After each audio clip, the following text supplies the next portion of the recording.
রান্না বান্না হয়ে গেছে, কড়া টড়াগুলো ভেজে নিই, ঠিক আছে? এখনো অনেক কাজ আছে। দেখো অশ্মি আমাকে পিড়েটা দিয়ে যা, কি বদমাইশি করছে। দেখো এগুলো ভেজে নিই, হাত হাত ঝুলে ভর্তি। সব রান্না হয়ে গেছে, কড়াটা ভেজে নিই, অশ্মিকে খাওয়াবো। অশ্মি দাও, আমাকে একটু বসতে দাও, কি বদমাইশি করছে।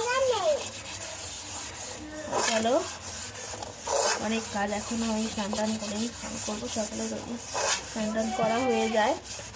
আজকে করিনি, ঠান্ডা বলে এমনি গা ধুয়েছিলাম যায় সকালবেলা।